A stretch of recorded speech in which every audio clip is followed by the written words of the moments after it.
친애하는 어터슨, 이 편지가 자네 손에 들어갈 즈음에 나는 사라지고 없을 것이네.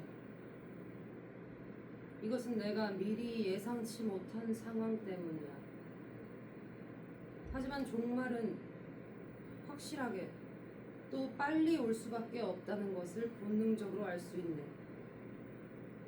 그리고 내가 처한 상황, 내가 이름 붙일 수 없는 그 기묘한 상황에 따른 모든 정황에 비춰보아도 마찬가지지. 그러니 가서 우선 레니언이 자네에게 줄 거라고 내게 말했던 그 편지를 읽게. 그리고 그 이상의 이야기를 듣고 싶다면 내 고백을 듣도록 하게. 자네의 우정을 누릴 자격이 없는 불행한 친구 헨리 지키.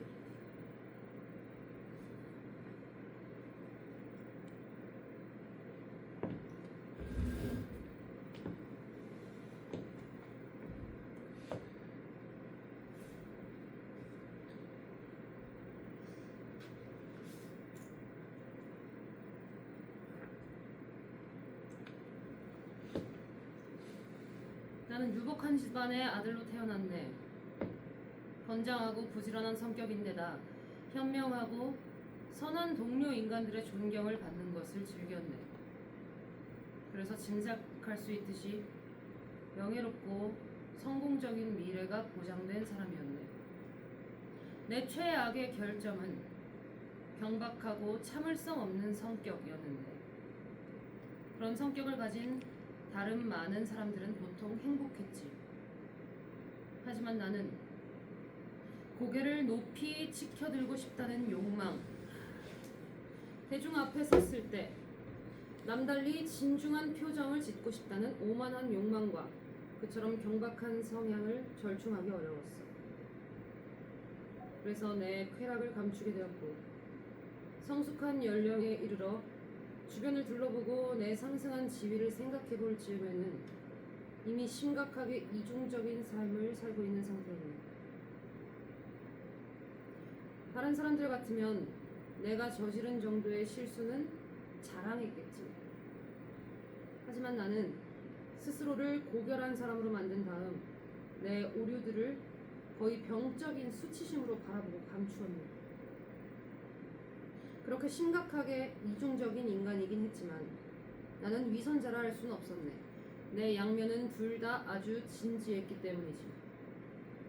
나는 절제를 벗어던지고 수치스러운 일에 덤벼들 때나, 밝은 대낮에 지식 향상이나 슬픔과 고통의 경감을 위해 열심히 일할 때나 모두 나 자신에게 충실했거든. 난 매일매일 내 지성의 양면, 즉 도덕적인 면과 지적인 면에 대한 진실에 조금씩 더 다가갔네. 그런데 결국은 그 진실의 일부만 발견함으로써 무척 끔찍한 난파에 처할 운명이었지. 그 진실이란 인간은 참으로 하나가 아니고 둘이라는 사실이었네. 내가 둘이라 말하는 것은 내 지식이 도달한 지점이 거기이기 때문이지. 다른 연구자들이 내 뒤를 이을 것이고 그들은 이 주제에 대한 연구에서 나를 앞지르겠지.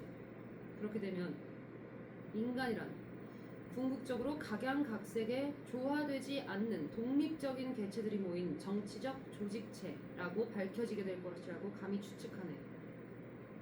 나는 성격상 단 한 가지 방향으로만 절대적이고 확실하게 전진해왔네. 그리고 도덕적인 면에서 인간 안에 철저하고 원초적인 이중성이 있다고 개인적으로 인정하게 되었지. 그런데 내게는 일찍이 그 두 요소의 분리를 일종의 유쾌한 백일몽처럼 생각해보는 습관이 있었네. 만약 각각이 분리된 몸체에 깃들 수만 있다면 참을 수 없는 온갖 고통이 없는 삶이 우리에게 가능하지 않을까.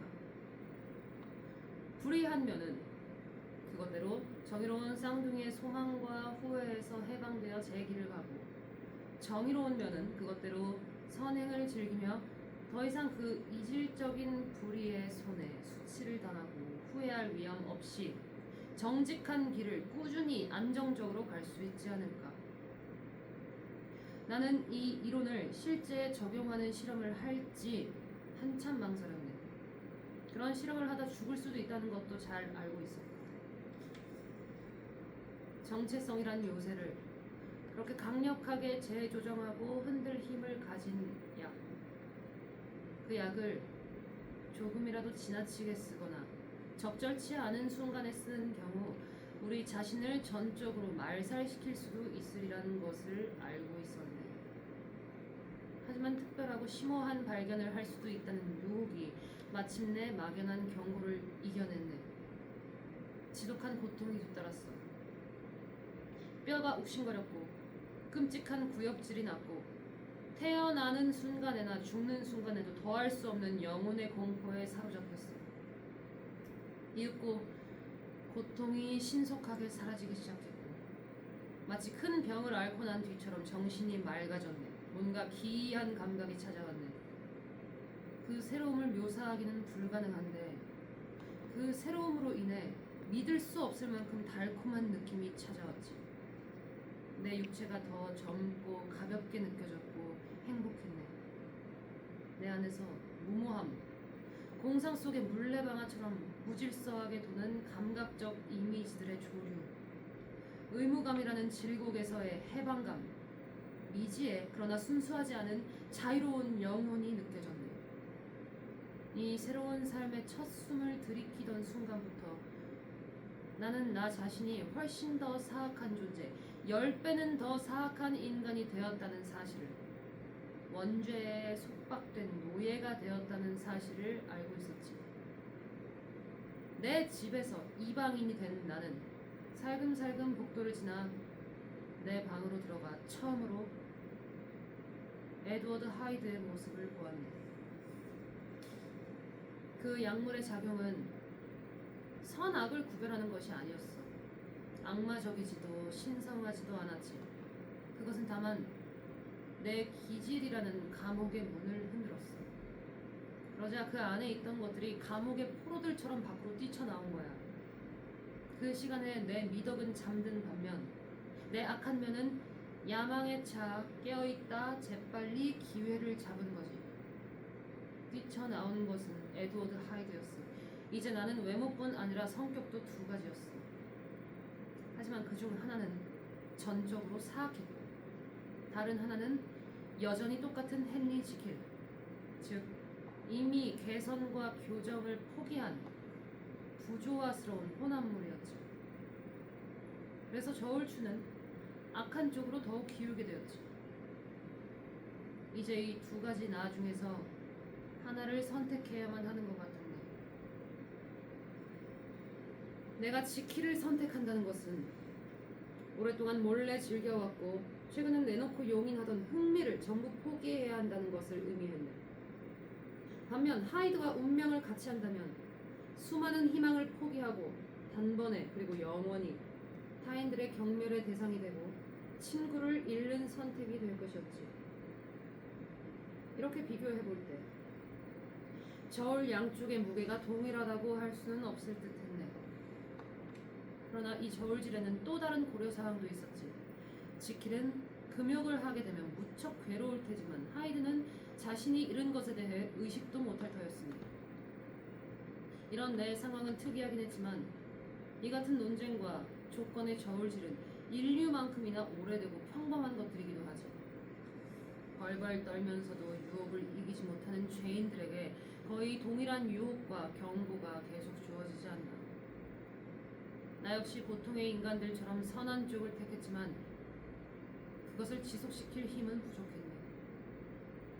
이제 기적이 일어나지 않는 한 헨리 지킬이 자신의 생각을 하고 거울에서 자신의 얼굴을 보는 것은 지금이 마지막이네. 그러니 더 시간 끌지 않고 이 글을 마치겠네.